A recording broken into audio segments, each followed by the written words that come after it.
Well, hello there. It's been a while, hasn't it? As you can see, I'm back in my library, back in my chair, although I think it's a different chair from last time, but as you can probably guess from what's going on, this is not the usual way you enjoy an RPG Imaginarium. Instead, I'm going to be doing it live, and hopefully I can have some of my mead with it if I can get this damn bottle open without spilling it over my jacket. There we go. So, what happened?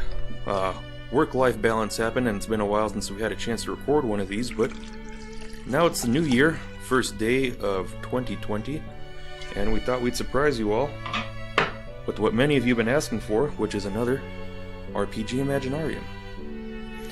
So for those of you who don't know, welcome to the RPG Imaginarium, where here we seek to catalog the best traditional gaming stories the internet has to offer. And this time, I am currently by myself in my studio with our favorite Fuhrer of CAFCON, Chaz, helping me out. Hello. And I don't know if I like being called the Fuhrer, especially since I'm the only white guy. if it helps, you're Italian and not German. Yeah, that's adjacent. What did they call the useless one?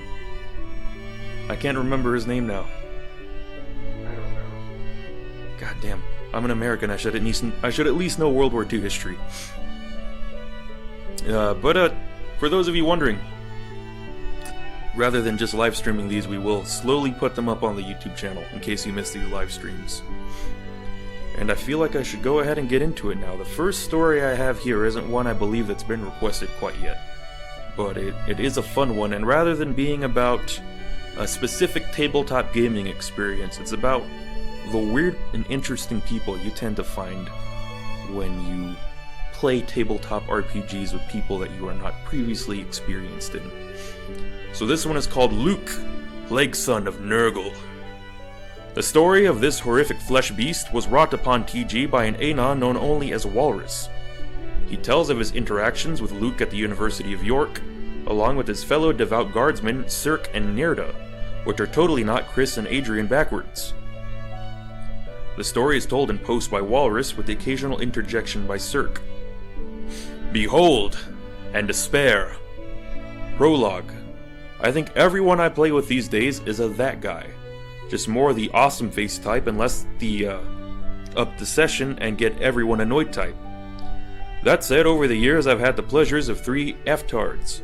The first I shall call Luke, for that was his name.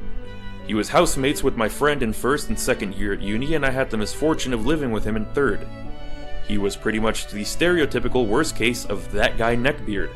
To call him repellent would have been doing an injustice. He had an odor that preceded him by several minutes. His teeth were, quite literally, green. In the year I lived with him, he never showered once, never washed, never cleaned up after himself, never did dishes, never shaved, nothing. You could see people edge away from him as he entered rooms. You could actually see the moment the smell violated their scent receptors, as their face would suddenly freeze in horror. He moved out of our house the day before the contract expired. We'd never seen the inside of his room until this point, I'll add. None of us could brave the odor. We insisted he kept his door shut.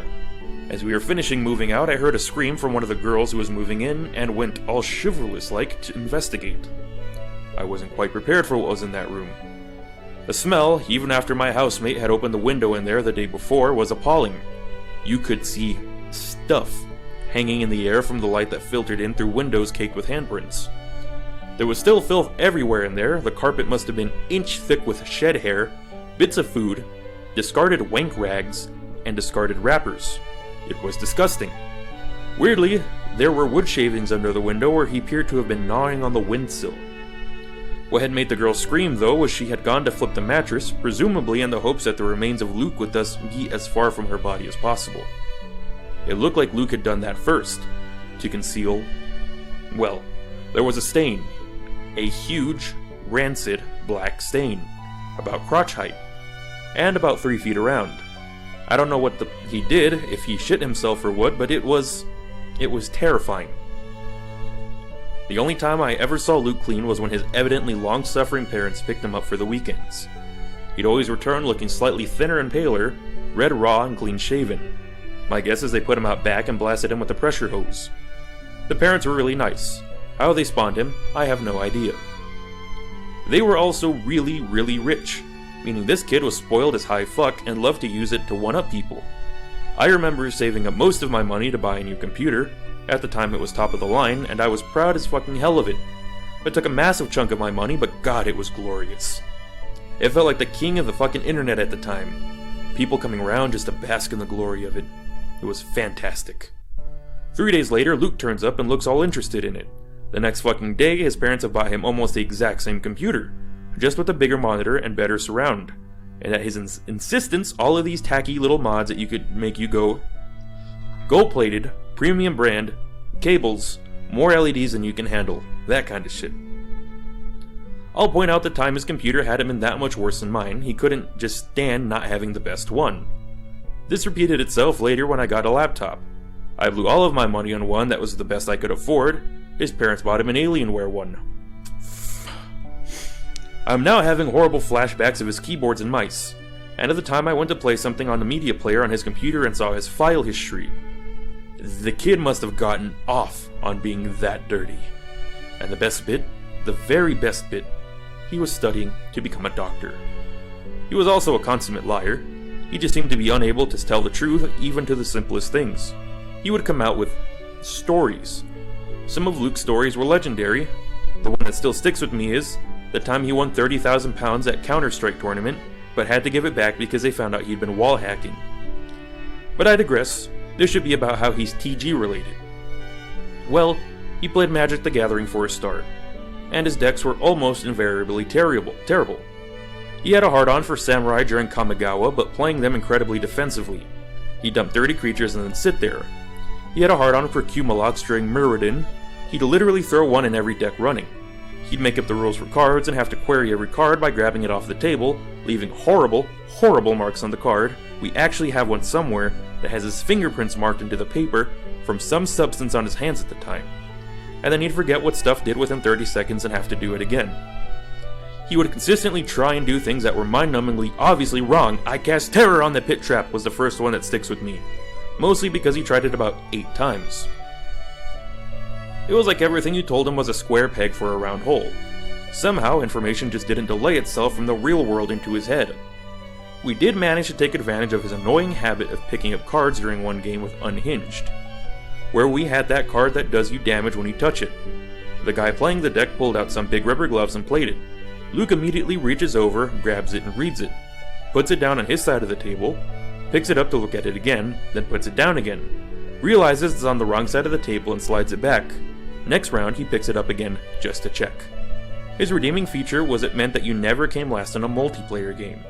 He also played D&D. He even DM'd once. He was a huge weeaboo. Every character had flowing hair, katanas, and I'm sure he tried at least once to have one with wings. And the last one that had skin color, normal, listed on the sheet. Something that made the entire table crack up when it came to light. He would make up his stats and modifiers. His character sheet itself would bear no resemblance to anything even remotely like the rules. And all of the various numbers listed would be completely unrelated to each other. He would literally roll a dice, and then say another random number anytime he was called to do anything. It got to the point where one DM sat him down and walked him through the entirety of character creation again based on the classes he had listed, and ended up having to pretty much adjust everything about him. He was about 8 levels higher than us, had 2 stats that implied he'd rolled a 19, extra feats, all kinds of crap. He still just made up numbers when he felt like it. It was this occasion where we saw the inside of his character folio though. He had this little black book where he used for character sheets, and he'd sit during sessions, leant back with it, a pencil, with the book folded up like he was fairly obviously writing things surreptitiously. But we just ignored it as him being fucking weird. Turns out he'd been drawing very bad porn. Of Dizzy from Guilty Gear, and wolves, and well, pretty much everything you see on the ass end of DeviantArt. And there were pages that were stuck together, or smeared from him obviously stroking to them. It still makes me cringe just thinking about it. I'll add that at the time we were playing in games where there were regularly 6 or 7 players, so he was fairly marginalized, and most of why we put up with him. That and people lived with him, so you could never quite escape him following. He played a rogue once. After having seen someone else, possibly me this time, do it, he had a thing for copying other people's characters pretty much verbatim, and then just describing them weeaboo-like, and sulking when they did stuff he did better than them. You know the apocryphal story about the player who goes up to the lawful good captain of the guard and says, "Oh, and by the way, I'm chaotic evil, so if you ever need someone assassinated, just ask me." Wink. Yeah. He then proceeds to get pissy and storm off when the guard turns around and arrests him. He also played a blackguard in an evil game, where we were basically resurrected villains of the game world's past, called together to do great dastardly works and whatnot. He decided, without checking with the DM, he was the high priest of the evil god that the people rezzing us worked for. He then gave this huge long backstory about how he'd assaulted a great banquet of paladins with his army, but then defeated and then resurrected, and that's why he was here.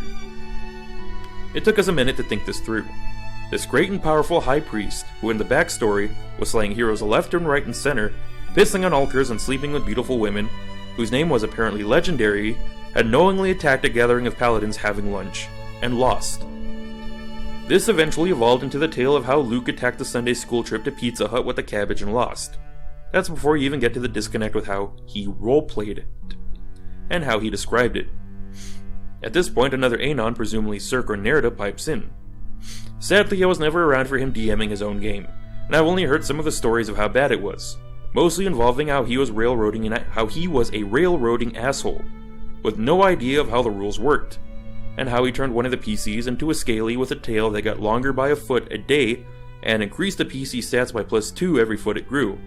He also had a DMPC paladin that kept turning up and winking, making the bad guys explode, or completely disabling the player so he could go off on a huge fan-wank exposition of how something really awesomely super cool was uber cool and was limited to it needs more katanas and wings and sparkles. It says enough for itself, really. Let's just say a lot of the file names were anagrams of cats, and that his chair had these mysterious white stains and a small triangle near the front of the seat that he claimed were from dropping yogurt. Anyway, I have to head out for a bit, so I can't regale you with much more of the tale of Luke and his terribleness. Beyond that, though, I just have to deal with this homebrewer who can only roleplay himself, aka chaotically stubbornly stupid, the railroading pedophile rules lawyer, who doesn't know the rules, has hygiene and self-care almost as bad as Luke, and is just generally another asshole. And the short period where the guy who wants to play the little cat girl and seduce the PCs joined a game I was running. The upside is I also get to play with someone who regularly plays lawful good right, or Alzheimer's dwarf when he's trolling two bad DMs. Someone who plays chaotic angry right and has a fairly enjoyable, if Mary Sue DMPC heavy homebrew system. He gets away with it because we don't take it seriously and he seems to actually enjoy that. And a guy who loves playing min-max fighter types as embittered heroes. Thus ends the prelude, and thus began the first thread.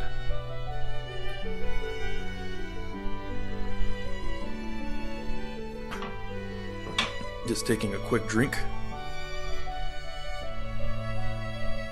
The first thread, part the first, Walrus. The story of Luke, plague son of Nergal, continues. I shall regale you now with the tale of my people. I first met Luke on the first night of university. We were the only ones not drinking that night, and he invited me to his room. My first mistake.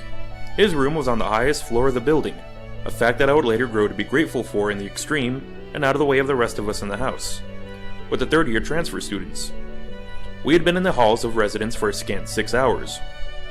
His room was an absolute mess. Boxes overturned, clothes strewn everywhere, a hastily set up Xbox on the side, a smelly beanbag, and a camping chair. At the time, I was naive enough to not have seen the way most people live, and Luke was scrubbed clean and in iron clothes. So I made the assumption that perhaps he'd arrived late, or was just a little untidy. We played bad racing games for half an evening, before I got tired of crashing fast-moving trucks into walls for points. We said our goodnight, and I went back to my room on the ground floor. So began my experience, one which was to last for nearly 4 years. Right from the get-go, he was a bit of an outsider, tolerated mostly due to habitual British politeness and an unwillingness to be a git. At the time, we weren't even people who could be classed as true neckbeards. I played Magic the Gathering, and one of our members played Magic the Gathering and had a little experience with 3-5.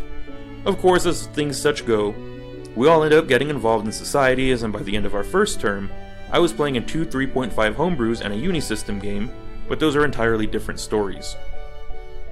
Of course, we passed around what we knew. We all started to dabble in a bit of everything.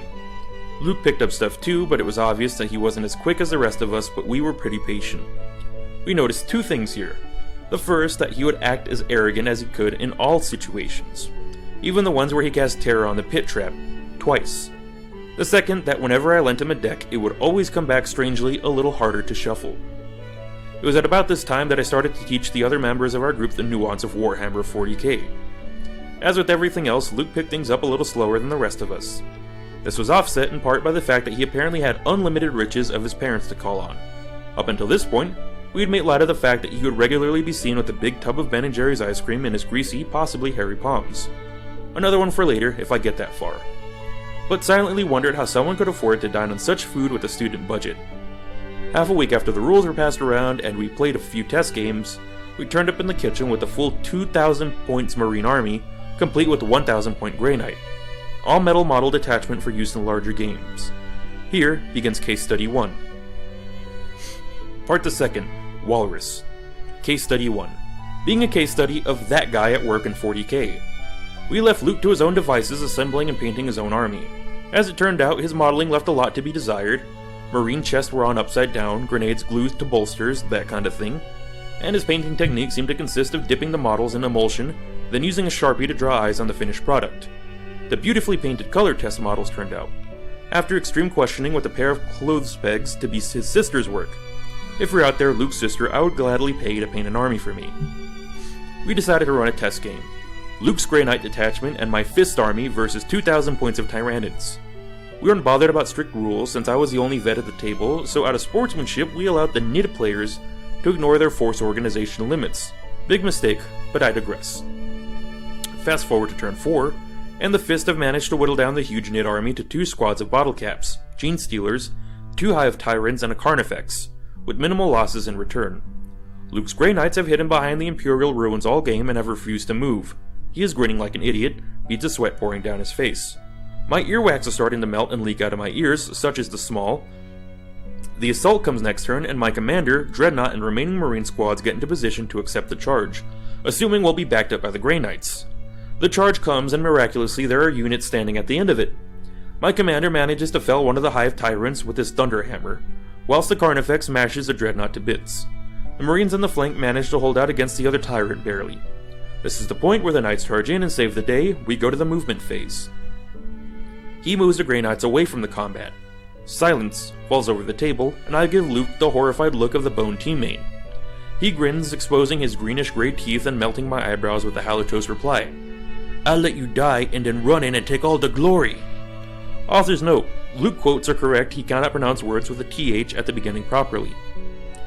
He passes his shooting face, and so no Gene Stealers die. My mouth almost hits the table at the idioticness of this plan, but he's adamant and sticks to it. I charge the Carnifex with my commander, and wiped out in the next combat and go to hit my head against a wall. The next turn, the Nids move 12 inches and assault 6, easily getting all of his Grey Knights. He's wiped off the board in a turn, still grinning like an idiot. In later months, he will boast to people about the match he played where his 1,000 point army almost beat a 4,000 point Nid army that wasn't using the Force War chart.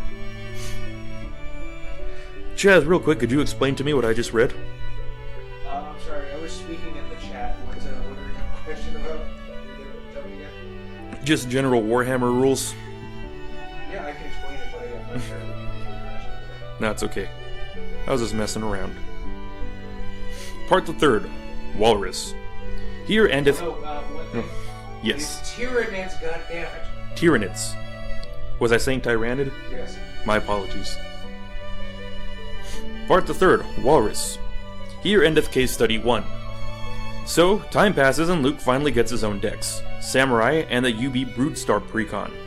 He is hilariously bad at magic, managing to get into a board without winning position and then doing nothing except grin and threaten people he can't attack with, attacking if they don't do what he wants.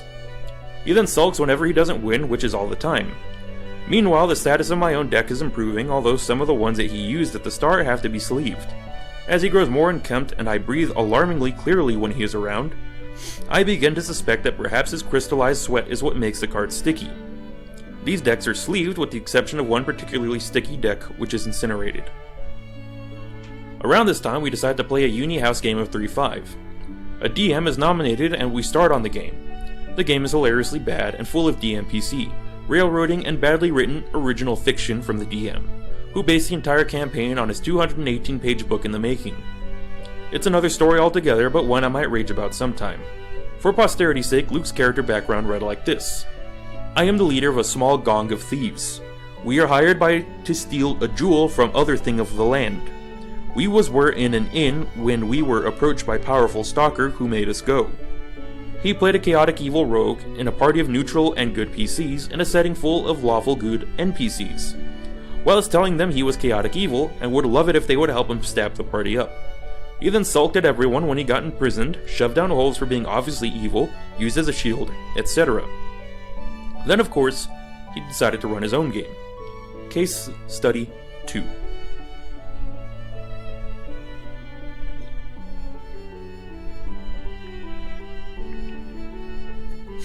Case Study 2, being a study of that guy being the DM. So as skeptical as we were, 3 of us rolled a 4th level characters and sat down at the table. This case study will be presented as a blow-by-blow. Luke. Okay, you're on a ship. Player 1, how did we get here? Why are we here? Luke, you just woke up on the ship. You're going to another land. Player 2, well okay, I'll have a look around. Is there anyone to talk to or anything that looks vaguely important to look at?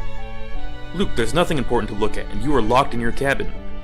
Player 1, alright, well if the situation's the same for me, I'll use my open lock skill to try and pick the lock of my door open. Roll something like a 25. You can't. It's magical, and breaks your lockpicks. Some time passes with us trying to interact with the world and being told that we can't. Suddenly, the ship starts to roll around, and you can hear lightning overhead. The doors swing open on your cabins. But wait, weren't the doors... Player 2, okay, anyway, we head up onto the deck. It's been about 5 minutes since the door swung open, right? Luke, about that. Everyone seems to have abandoned the ship. The skies are dark. It's a big storm. A huge wave, must be about 100 feet high, rises up to crash down on the ship. Make reflex saves. Saves turn up 5, 15, and a natural 20. Luke, you all managed to leap out of the way. We assume that a hole opened up in the 100-foot high wave, which is why we all managed to not be hit by it, and why the ship didn't sink. We managed to find our way to an obviously unsafe life raft, which sinks the moment we get away from the ship. We make our checks to swim, failing miserably, and are informed that we're drowning. Player 3. And that's me unconscious too. Luke. You all wake up. You're in a cell which looks like it's made out of a cave. Player 1. Wait, what? Luke, it was all a dream. Although you can't tell how you got here, a man in full plate suddenly appears in front of you, laughing. Haha! Now that you are captured, the Resistance has no chance to defeat me! Player 2, what Resistance? Luke, ignoring. He then teleports away. What do you do? Player 2, well, I'll try and pick the lock on the cell we're being held in. Rolls. Luke, you can't.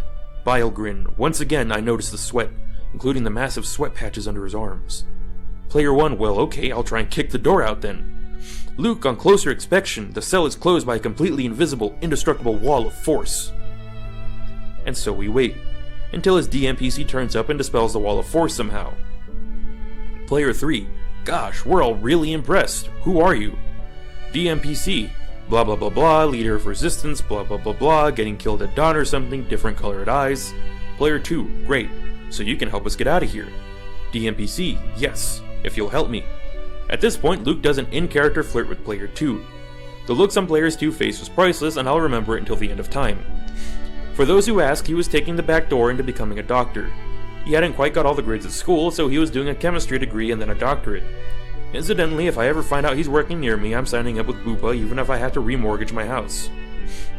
So we eventually get out of the prison and find our way to the armory of the castle.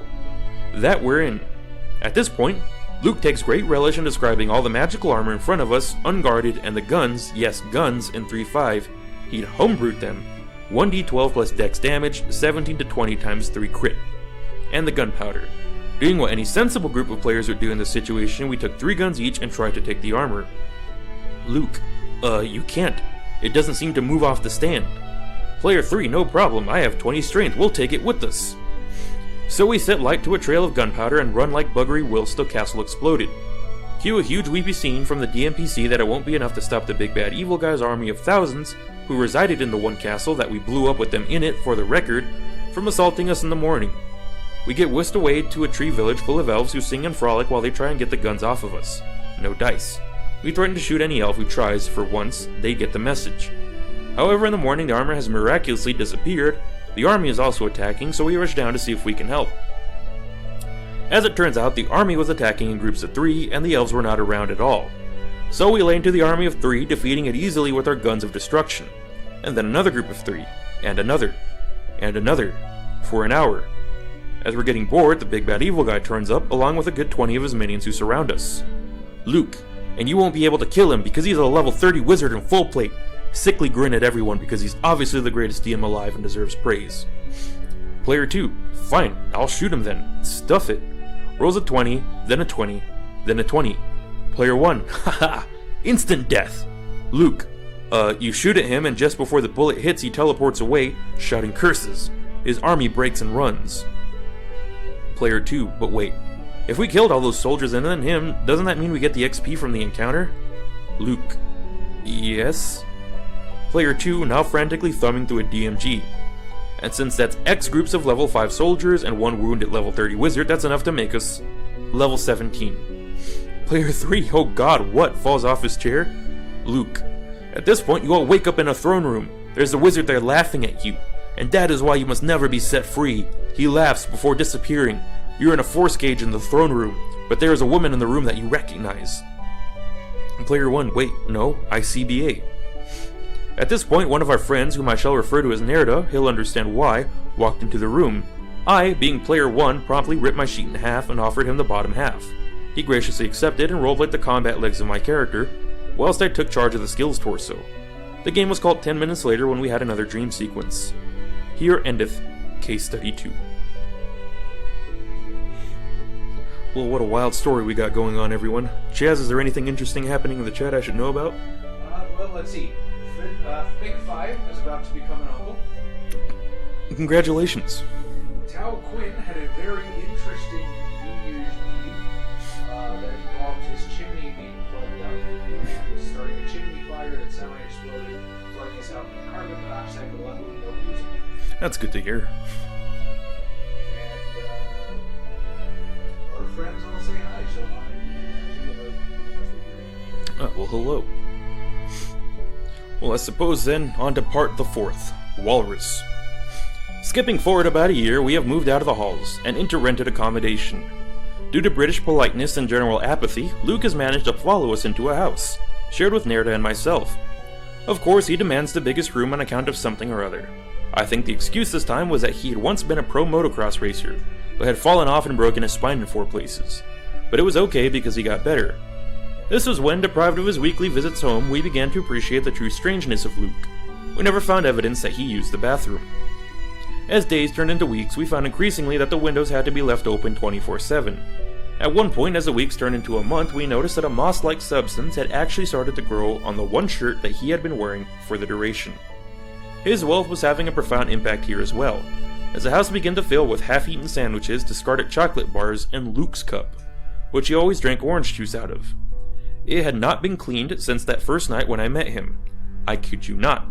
The thing was like the holy grail of AIDS. He drank everything out of that cup: squash, water, wine, beer, tea, you name it.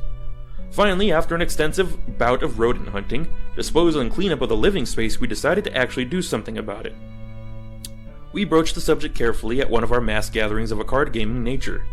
Deck status. Most decks fine after being hidden. Luke had decided to use a Golgari deck that I had left on my desk, and it was rendered completely unshuffleable. I lost about 30 pounds of a rare in that one due to the cards sticking together to produce Vulture's Overgrown Putrefy. We started the discussion with a simple question. What time do you guys have to get up to be ready for uni in the morning? Luke. Well, I normally get up a quarter of an hour before the lesson, crap, as we live 20 minutes away by bike, then brush my teeth, this got a snort, and then shower, if I need to. Huge crap again, causing most of us to lean back. Nerda. Luke, you smell like a mixture of crap and cum, and there is moss growing on your shirt. Get a shower and clean yourself up. He didn't know really how to take that. He mumbled an excuse, left the room, and spent the next week playing Linkin Park really loudly so that we couldn't sleep. This brings me to the end of the first year of my Luke experience. There were more tales, of course, which I may regale a couple if they're wanted. However, it is 3 a.m. here, so my eloquence is sharply declining. Be warned. Continue? Part 5th, The Walrus. Right, fine, due to popular demand. Case Study 3, being a study of that guy participating in Call of Cthulhu. Okay, so not long after that episode, most of us got into Lovecraftian horror in a big way. It was only natural that Nerda ended up running a Call of Cthulhu campaign. He's stupidly good at horror and suspense in games. So with me as a bystander, Call of Cthulhu isn't really my thing, and I digress too much to be helpful to be a good atmosphere. The game was set, to begin, with a pre-made module, The Fall of Paradise. Or similar. I highly encourage you to get a copy of Carmina Burana and play through it for the record. Anyway, the game starts with the exploration of a haunted house. The game progresses smoothly with a little sanity loss and Luke not saying much. The room is bearable despite the balmy evening. Luke has recently returned from a weekend parent visit. He has been hosed down and his clothes have been replaced. He only smells mildly.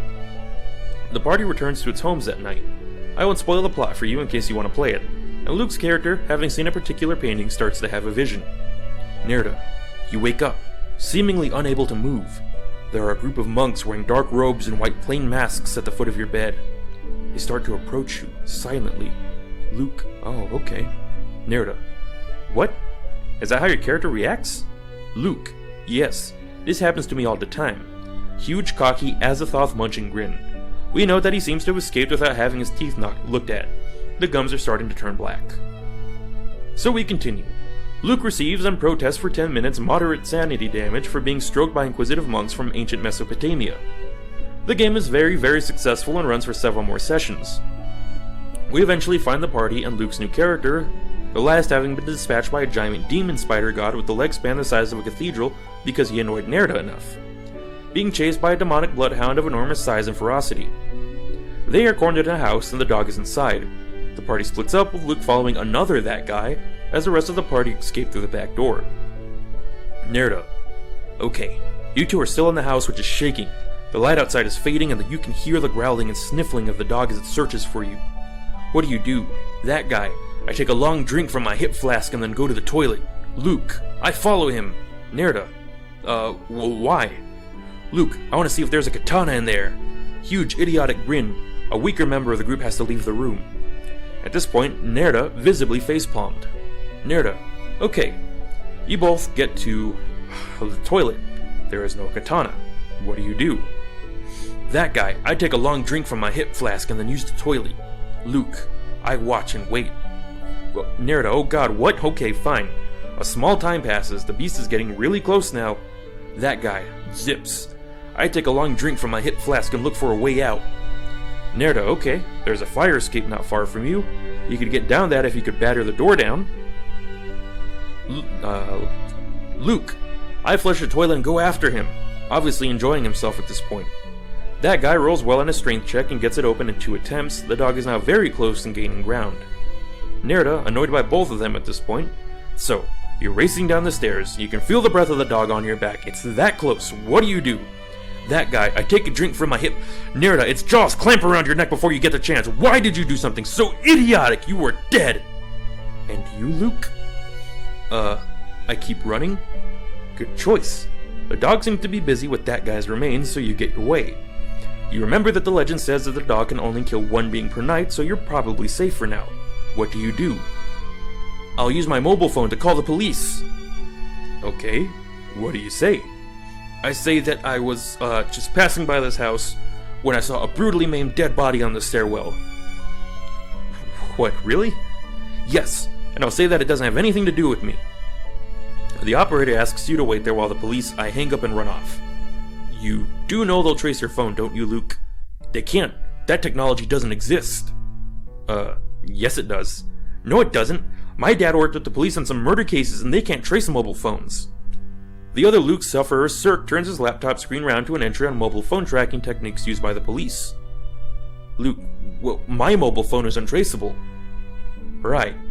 The police pick you up within an hour and bundle you into a car. No they don't, it's untraceable! Fine, I get my gun out and shoot at them then.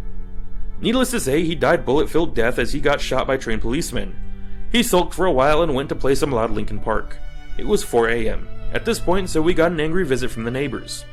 Still, he didn't bother to reroll, which is a good thing, with only that one guy in the game. It was a lot smoother, at least until the competent and wake party members got abducted, but that's another story. Come to think of it, that's about the time that Luke started whooping in his sleep. A high-pitched whooping cough that may have been a sleep defect, but was probably the sound of him loudly cracking one off to Dizzy from Guilty Gear, covered in shit. That revelation caused some IRL sanity loss, but again, another story for another case study. Well, that's for me tonight, guys. There's a lot more of the Luke experience to recount, but my writing is going down the pan. Tomorrow, more Luke. Until then, hopefully our suffering hasn't entertained you moderately. Thank you, eloquent gentlemen, and good night. Too long, didn't read. What are you even doing in this thread if you can't be bothered to read it? Also, general that guy thread from now on. I'll be back tomorrow.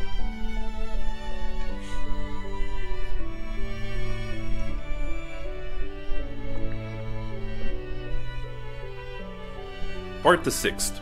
Cirque. Shrugs. Reminds me of another Call of Cthulhu game that he joined. Run by a third, that's right, a third, that guy. This one is the pedophile I mentioned in the last thread.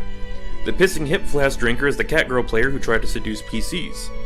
Thankfully, we ended up never having to see him again after halfway through second year outside of the Magic the Gathering circle at the uni. We were playing in a game where we had to stat ourselves, something that rarely ends well. But this time went pretty fairly.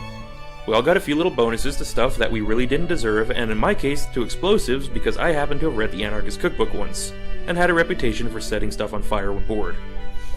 In Luke's case, he rolled something with an impossibly high fellowshipy charisma-y type score, and a katana.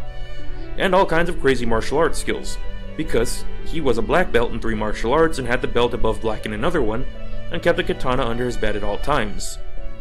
If I recall, he also had knowledge science because he was a chemist, which somehow, because of his inability to even tangentially obey the rules, gave him a +2 synergy bonus to jump. That's also reminded me of the time we started trolling him in character in another game, and convinced his character through judicious applications of illusions and magic that he was the chosen one of the Dragon God, and ended up getting him to lead suicidal charges on stuff. It was actually seeing the Lego Robot comic recently that brought all that back and made us all wonder, hey, whatever happened to him? But yeah, I'm out too. Hopefully back tomorrow with a photo of him and more epic tales from beyond the curtain. Come to think of it, that's about the time Luke started whooping in his sleep. Already read that little bit. Part the 7th. Walrus. Luke was mostly unavoidable. In first year, he was in the same halls as the rest of our group. Second year, everyone in those halls split into 2 houses, except the other Luke sufferer who moved into a third group. Sadly, this included Luke because he pulled an almighty shit fit when he was told where to go. He ended up paying twice as much rent as the rest of them, so they all had to pay less, which they thought waived it. Third year, Nerda moved out of that house for a work placement, and TOLS took over his contract. Aside from Luke, it was a damn good house, and the rent drop was pretty substantial. Luke almost pulled another shit fit when he came to discover TOLS had taken over the second biggest room, and ended up forcing the Luke suffering writer from above, who is about 6 feet 8 and built to match, into a room that was approximately the same size as a double bed, where he'd default on the contract and leave us in shit with the landlord. He also threatened to sue said landlord unless something was done about it. Luke was also in the same chemistry course as one of us and thus followed him home, as well as attending all the same societies and social functions that the rest of us did. There really wasn't much we could do to avoid him. The way we eventually got rid of him, as awful as it sounds, was to be rude enough to him until he got the point, and didn't ask him to join us in the house we moved into the year 3, even though we made it clear we were, desperately looking for a housemate to fill in. Thus ended the first thread, and thus began the second. The second thread. I shall regale you once again with the tale of my people. Before we start, I find it interesting in the extreme that I appear to have been stricken by Father Nergal himself for daring to elaborate on the exploits of a certain that guy, Luke. However, my tale is an important one, and so I shall continue regardless. Apologies for my absence the other day. Now, are we sitting comfortably? Then we shall begin. First, a recap. Luke is the name of a certain housemate that my friends and I had the extreme displeasure of sharing a house with during most of our time at university.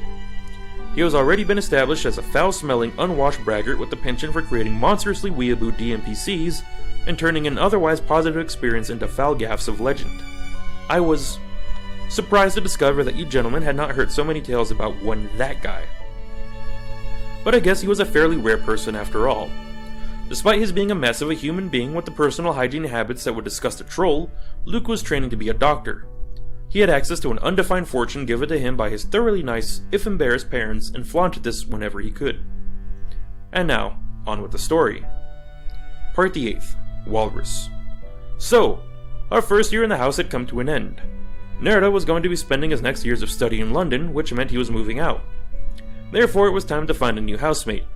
Fortunately, one was at hand. TOLS from last night, who from here on shall be referred to as Cirque, again, he'll understand, was looking for a new house. Preferably one with a larger room than the box he had been staying in. It seemed a natural choice. At the same time, I managed to agree with Luke that it was high time that we swapped the room assignments around. A change is as good as a rest, after all. Enter Case Study 3B. Case Study 3B, being a case of that guy interacting with the landlord and fellow tenants. The agreement sank in, and I let it lay for the next month or so until Nergal's time in the house was just about up. I helped him move out, enjoying the loud conversation at the top of the stairs where his parents complained about the god-awful stink that was coming from a certain person's room, and then waited until Sir came around to look over the property. Luke deigned to turn his limb biscuit off and join us. I naturally brought up the issue with the rooms. Beforehand, I had discussed with Luke about how we should draw straws to see who got each room, with the shortest straw getting the booby prize, a room with a slightly lower rent than the others, but only big enough to fit a bed inside. Luke, however, had other ideas. Once again, he showed us his grin. Teeth completely green now, blackened gums with bright red swollen bits. I'm a fairly strong-stomached man, but I confess, I had to lean back at the smell of his breath, like he'd been eating roadkill recently. He informed us cheerfully that he was taking the largest room in the house and that there was nothing that we could do about it. Being the savvy people that we are, we went to get a copy of the contract, which, oddly enough we thought at the time, but realizing our salvation at that moment, stated that the landlord actually had final say in the running of the household, which, we reasoned, was grounds enough for moving Luke into one of the smaller rooms, or at least having a fair draw. Luke would only give us a wild, bloodshot grin when we suggested this. We decided that he was bluffing due to his persistent superiority complex. This, of course, was a man who claimed that he had once been commissioned by the Secret Service to test their security systems, such was his hacking skill. They hadn't paid him for his work, interestingly enough.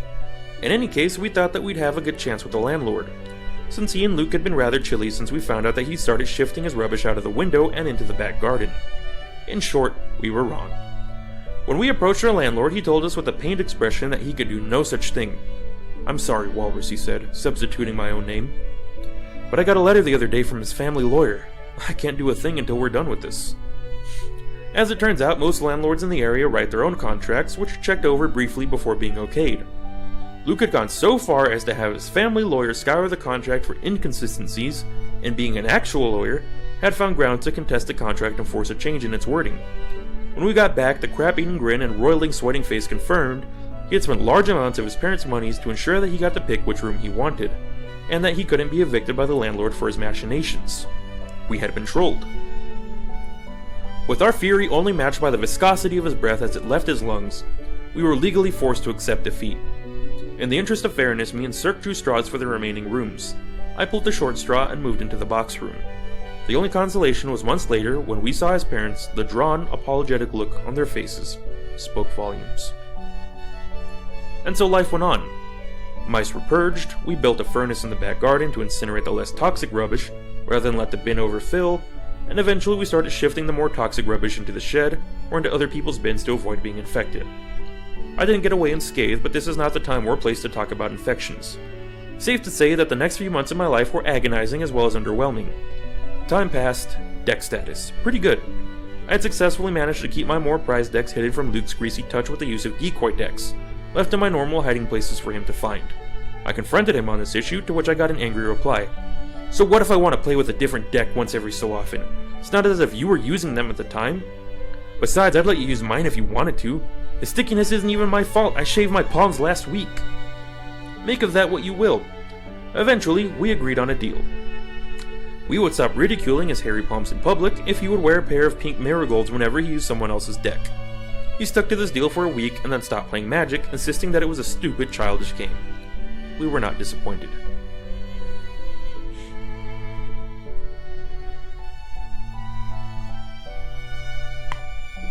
Josh, Von Morrison wishes to know which section of the forum this came from.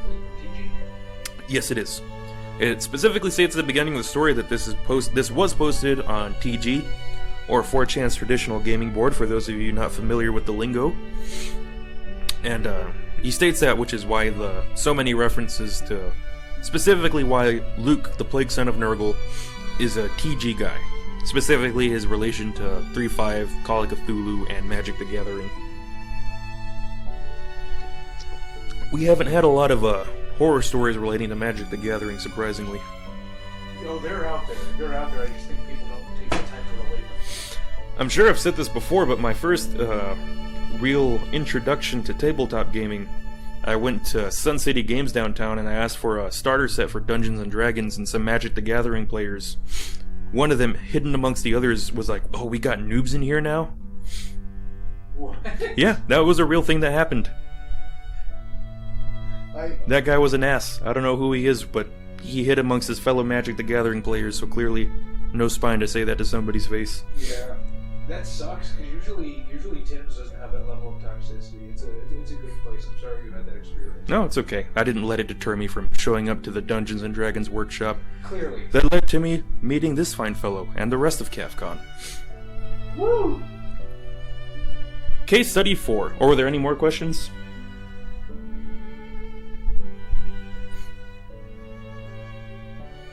Oh, any more questions? No. Yusuf says that guy was so happy when he over Freddie Mercury. And Von Larson Lau says he missed the RPG Imaginariums and he likes the live and gritty questions about what Josh ran. I found a little extra entertaining.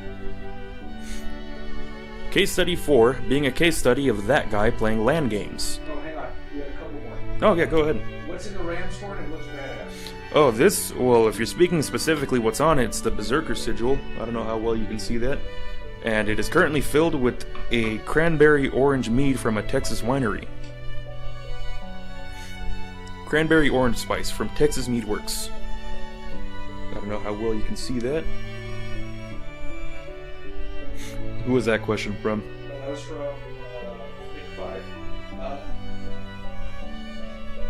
Tao Quinn says, I have a question. Is it just me or is it a little on the quiet side? He's a little bit quiet. We gotta figure that out for your setup. Yeah, we'll find a way to boost the volume a little bit. At least when these videos go up on YouTube.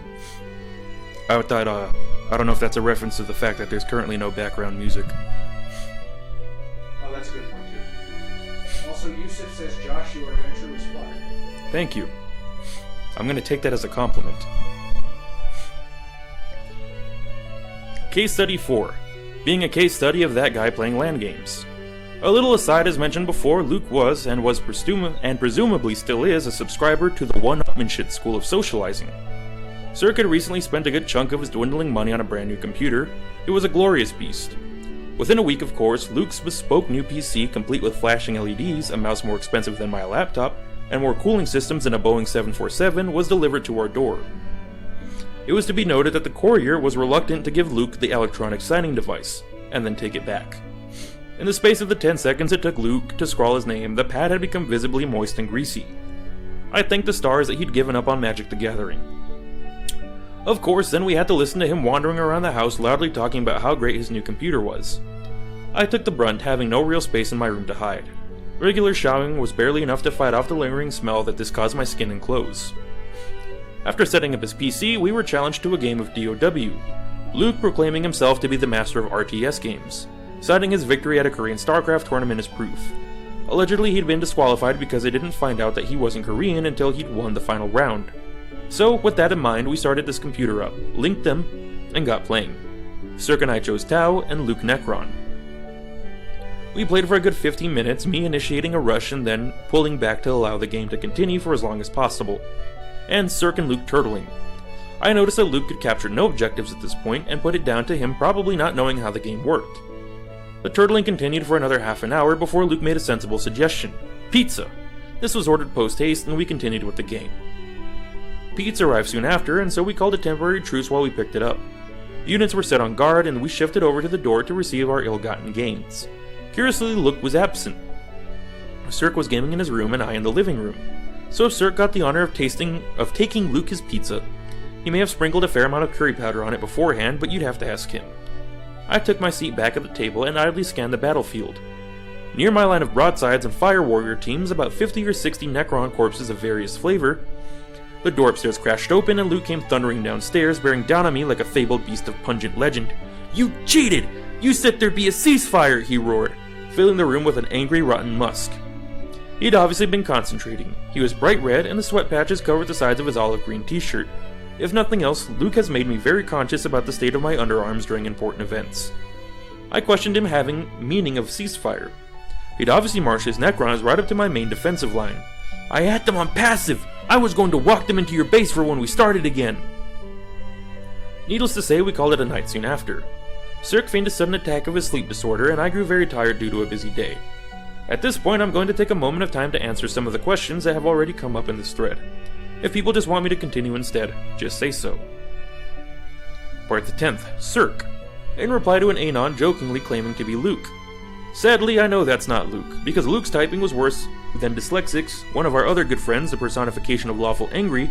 I mentioned in the original thread being dyslexic, and yet still managing to be infinitely more legible, and was often sprinkled with misspelled pseudo-leet. The one that sticks with me, because I used it to name a WoW character and a D&D character, was his computer's password. Undying Love. Cringe. Or in his case, 4N!13N9!OV. The characters became Andalin, for the record, although for a long time he did use Andalil as a war cry. Part the 11th, Walrus. In reply to an Anon asking if Luke would ever appear on the register. And finally, no. He won't appear on a register for another few years if he passes at all. His grades at school weren't quite good enough to get him straight into a medical course, so he was doing a master's in chemistry first, then studying medicine. We probably have another 3 or 4 years yet. Still, watch this space for Luke Flu or Nurgle's Rot, whichever you prefer. I think that'll do for an intermission. Did you all remember to get your ice cream from the salesman and visit the toilet? Excellent. Continuing to the next post. I think at this point we will talk a little on revenge. You see, Luke had an almost spiritual connection with his computer, if such a thing were possible. He loved it deeply, and often. He loved the perceived prestige of having a good computer too. He did have a top-of-the-line laptop as well, but would always use as much of his effort to transport the desktop PC with him wherever he went, if possible.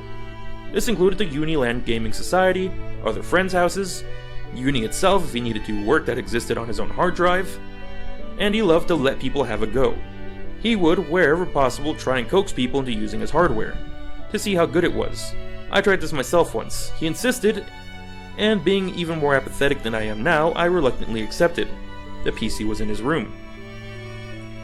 That was the first time I'd seen the inside of Luke's room since he'd taken over in the summer. Words can hardly describe my horror. But since I'm meant to be telling this story, I will do my best. On the windowsill, a grimy vase with some dead flowers in, possibly tulips visible from behind half-open stained curtains. The light cast into the room is orange in color due to the time of day and coloring of the curtains, highlighting the answer to a question that Cirque and myself had asked each other for weeks. Where had the cutlery gone? No less than 6 plates in assorted levels of moldiness, most of the forks and a lot of knives too. No less than 6 almost empty tubs of Ben & Jerry's ice cream with various amounts of culture, ranging from Manchester to Vienna in advancement of the world city's culture scale. The floor was almost invisible, but a large chunk of carpet was missing, obviously eaten away by some substance or creature. I barely had a moment to take all this in before the smell hit me. Rancid is too mild a word to use in these circumstances. I think a cross between curdled milk, old rooms, and pig manure might suffice. I was hastily welcomed into this inner sanctum by Luke himself and placed on a moist swivel chair in front of the computer. He placed the headphones on my head quickly, sending a chill of abject horror down my spine as they stuck slightly to my ears. He then proceeded to tell me all about the specifications of his computer before leaning right over me to log himself in, catching me in the face with the side of his sweat-stained shirt. My line had finally been crossed. I made my excuses and left. The clothes I never wore again. Indeed, I took the first opportunity to lose them. I shaved my head and showered for a good hour before I felt clean enough to take a shower. I never set foot in that room again for the rest of Luke's tenure, but, of course, what happened when I did is a story for later on. A line had been crossed, and revenge was the order of the day. Starting with Luke's computer. We eventually managed to coax Luke into moving his computer downstairs for a night under the pretense of an executive LAN party evening, where we would all sit around our table on swivel chairs and play games where we could see each other. He gladly agreed, having an opportunity to both show off his computer again and his swivel chair, which of course he had bought especially because it was better than we could afford. The stage was set, the pizza in, and our materials prepared.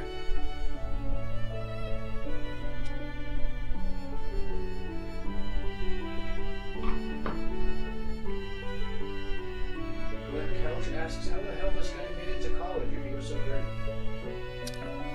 Glenn, you'd be surprised. I've also said this before, but surprisingly, when we went to Gen Con, there weren't as many dirty neckbeards as I was expecting for a massive tabletop gaming convention. There were only 2 instances in the convention hall where I passed by somebody and I wanted to throw up. Only 2? The only 2. I was expecting more for like 85,000 people. Wait, okay, you gotta tell the story of those 2. It's really nothing special. I remember Xavier wanted to buy some fancy dice, and so I think we went to the Crystal Cast booth.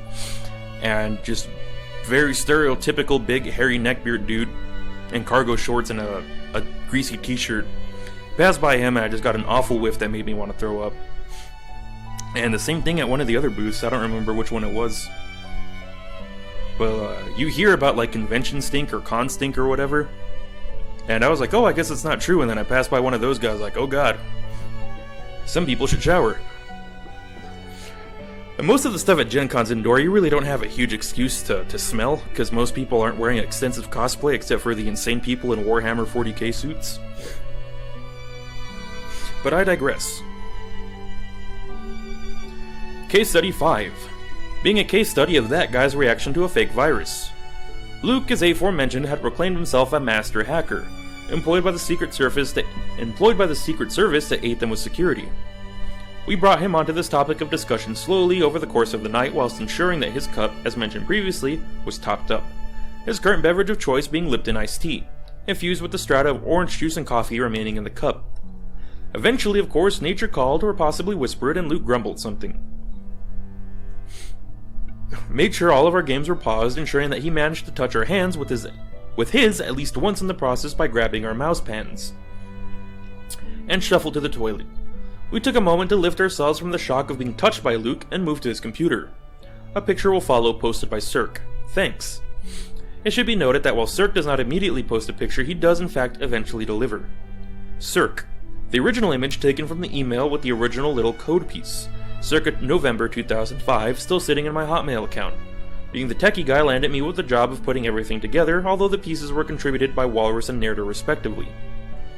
Aside, how to create a fake virus. Step 1. Get a friend who can create executables, or do it yourself if you know how. Thanks, Cirque. Step 2. Create a NAF wallpaper. Step 3. Using a clip drive, transfer the executable and the wallpaper to your recipient's computer. Hide them in a safe folder. Step 4. Change all the desktop shortcuts so that they link to the executable. Load up the wallpaper. Step 5. Use your fuse box to fake a momentary power cut. We worked up more efficiently than we have worked before, or since. By the time Luke came back from the toilet, the desktop PCs were rebooting and running through scan disks. Luke, of course, had such a good computer security system, designed by himself no less, that he did not need to run a scan disk. No worries, he assured us with his grin. We would all be getting beaten again very soon. Grin check. At this point, I was sure that Luke's mouth was beginning to rot. Such was the smell of decay that came from it when he opened his mouth. His teeth were approaching forest green in color. Unfortunately for Luke, his computer had been infected by the dreaded GNU virus that Cirque and I had read warnings about over the past week. Luke, of course, was quick to ascertain that he knew a guy who had created the virus, ironically true, and had trained himself, not so true. This would be no problem to a hacker of his skill. We eventually called the night due to Luke's faulty computer, wouldn't want to catch it off you, and went to bed. Cirque may have erased the executable at some point, but he never said. There was a lot of raging sounds from his room, though. Revenge. Tasted very sweet indeed. Part the 12th. Cirque. Actually, that was all Nerda.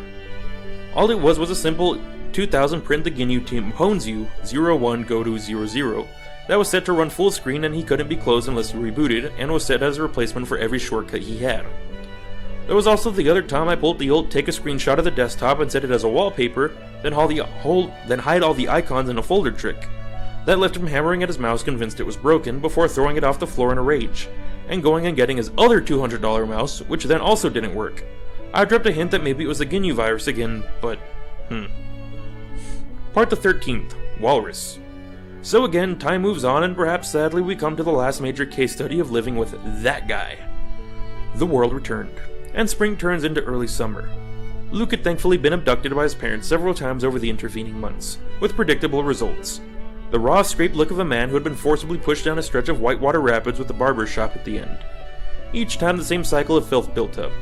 It was at a point where Cirque and I had just managed to find evidence of the end of the squirrel infestation that Luke announced that he would be looking to move into a house. There he stood in all his encrusted glory, with a look in his eyes that perhaps implied there was some part of him that truly, honestly needed us. He was looking for a house for next year's study. He informed us that the landlord had refused to renew the contract and was looking for new tenants after the end of the current tenancy. Me and Cirque exchanged a look, and I gave possibly the most meaningful response I have ever and may ever give. Righto then, good luck with that. He never spoke to us again. He left for his room, and soon we heard loud rap music permeating through the floorboards above the living room. A cacophony that was to last for several days before he was threatened with an ASBO by the neighbors. His smell lingered for a while, then went to join him. But that, of course, is not entirely the end of the tale. Part the 14th, Walrus. Case study number 6. Being a case study of that guy's room after his departure. Luke left several weeks later. Cirque and I had found accommodation elsewhere in a house with our other friends and acquaintances from the society. As all of you will know, however, an integral part of the end of a tenancy is the cleaning up of the house in order for viewing to take place. We elected to draw straws for cleaning tasks. We would each clean our own rooms, of course, and then draw straws for division of tasks. One side of Luke's room and the bathroom. On the otherwise was the living room and the kitchen. I drew Luke's room. Not one to back out of a deal, I donned my old clothes and gloves, drew a deep breath, and opened the door to the room. The first objective would be the windows. If I could open those, the smell would start to disperse from the room, allowing me to work without retching too much. The door was difficult to open. Several seconds of pushing followed without success. In the end, I took a couple of steps back and threw my weight against the door. Of course, with the momentum of my not too modest weight, I ended up inside the room on my knees. The first thing that struck me was this. The object obstructing the door was the aftermath of a refuse avalanche. I was currently knee-deep in a cocktail sausage packaging, half-finished pot noodles, and disturbingly, clumps of hair. Then the smell hit me. Before, it was merely extraordinarily foul. Now, the coming of the warmer weather had combined with the mounting refuse to create. I resolved not to breathe, and focus on the objective. I waded forward past the landslide, dislodging a bed that contained hundreds of tiny flies, clouded my vision. My eyes watered as the smell overpowered my senses, and the wax began to melt in my ears. Every inch of uncovered skin itched. Such was the foulness of the place. Finally, I made it to the window and pushed it open, dislodging a year and a half of dust and corrosion. Sweet air. I took a deep breath and waded back out of the room. Obviously, the door needed to air out a little. Cirque didn't mind as long as I got rid of the clothes I had worn and didn't go anywhere near him. I showered. A couple of hours later, I returned in a different set of old clothes. The air was bearable at least. But the rubbish would have to go first. Our bin was already full, so it was time to employ the shed to hold the refuse while we waited for night to fall, to deliver presents to unwitting neighborhood bins. Rubbish collecting and movement is never a nice task at the best of times. Luke had never used a bin bag to store his waste in, so the first task was to gather everything into easy carrying devices. Of the rubbish, the more notable pieces contained Luke's book, which had been alluded to before but not extrapolated on by myself, heavily used and stained with a green, slightly viscous substance. Smell confirmed as cum, much to my revulsion. No less than 6 of the 8 houseplates, with large amounts of furry mold growing from their surfaces, and in one case, the underside as well. The remains of the dead flowers also covered in mold along with the vase. 2 heavily used pornography books depicting a feces-related fetish on the encrusted covers. The remains of a pizza, possibly the one from case study number 4, covered in flies with evidence of maggot infestation. I resolved to be a better person for the rest of my life. If only I never had to do this again. Waste successfully moved, I surveyed the room at large. The carpet was caked in dirt, hair, and an unknown substance. The area of the carpet that had been eaten away during my last visit had grown significantly to about half a foot in diameter, blackened around the edges. This revealed the large hole in the skirting board, the area littered with droppings concurrent with the squirrel infestation. The furniture in the room had been left largely intact, but with a thin coating of waxy grease. He had left his cup, which had started with a drinking capacity of about 1.5 pints, but now could carry as much fluid as a champagne flute. This was hastily disposed of. The house cutlery, though tarnished, would survive. I put them to one side to give to Cirque later. The curtains were removed to be washed. This dislodged a small rain of dirt and grime from the top of the curtain rail, where it had collected. The windsill was caked with dirt, presumably from when the vase of flowers fell over. This would only be removed with the wallpaper stripper. I moved over to the last part of the room that I hadn't surveyed yet, the bed. The duvet and sheets, of course, would have to go. I pulled them from the bed. What I saw there caused a hasty retreat to the bathroom. A large black stain at groin height on the mattress. Yellowed at the edges, but only just noticeable. No smell, blessed be, but enough to make me retch my dinner into the toilet pan. Eventually, after I had composed myself, I called Cirque and showed him, with similar consequences. We turned the mattress over and resolved never to speak of it again. We moved the furniture in such a way that the holes in the carpet were concealed and scrubbed the floor as best we could. Once all the grime had been removed, it was about 3 a.m. in the morning, just in time as the first house inspection was in the morning. The house inspection went reasonably well. We had worked our hands raw for most of the previous 48 hours, so we were glad of the rest. The landlord, too, was pleased and impressed. Liberal and strategic use of air freshener had all but obliterated the lingering smell, only a slight metallic tang to the air remained. The prospective tenants were 3 South American exchange students, all female. They liked the living room and the kitchen, found the bathroom and smaller bedrooms to their liking, and really liked the location. Just one room left. The landlord looked over their heads at us, pensively. We nodded slightly, and with a deep breath he opened the door to the room. We went downstairs to get a cup of hard-earned coffee. We could do no more. I will never forget the screech of horror, disgust, and revulsion as he turned the mattress over. Surprisingly, we managed to secure the deal. We gave him an inventory of the damages to the room, which he assured us he would claim from Luke. We moved out a week later into our new home. We were followed. Part the 15th. Cirque. I'll grant you that Luke's room was bad, but aside from the strip in there where we were winning the battle to keep the bathroom clear of Luke filth, we had to dispose of mop heads every foot or so of cleaning. Wringing them out didn't get rid of the, for want of a better word, solid organic matter. Nothing internal, mind you. We wouldn't have stood for that, but the amount of very clearly Luke's hair and footprints and... Ugh. How the fuck did he shower when he didn't even use the shower?